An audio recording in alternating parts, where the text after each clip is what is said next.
আচ্ছা তনুশ্রী, আজকের দিনে ফেসিয়ালটা ভীষণ ইম্পর্টেন্ট। আমাদের ডেইলি লাইফে যেরকম পলিউশন, আমাদের পলিউশনের মধ্যে থাকতে হয়, আমাদের বিভিন্ন কাজে কর্মে নানান রকম স্কিনের যে প্রবলেমটা আমাদের ফেস করতে হয়, সেক্ষেত্রে তো পার্লারে গিয়ে ফেসিয়াল করা আর লাশিয়াতে গিয়ে ফেসিয়াল করা ডিফারেন্সটা কি?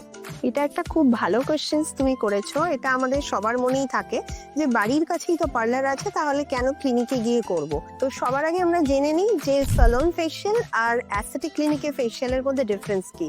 স্যালনে কি হয়, ওরা একই টাইপের প্রোডাক্ট বা সিরামস, একই জিনিস সব কাস্টমারের ওপরে ইউজ করা হয় উইদাউট ইন ডেপথ নলেজ, এবং সব থেকে যেটা হয় ম্যানুয়াল প্রেশার দিয়ে না জেনে বিভিন্ন রকম ফেশিয়ালের অ্যাপ্লিকেশন করা হয়।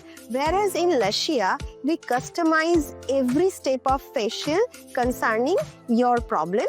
সেটা হতে পারে pigmentation, your acne, sagging skin or any problem you are having, আমরা সেটা মাথায় রেখে প্রত্যেকটা স্টেপ কাস্টমাইজ করে ফেশিয়াল করি।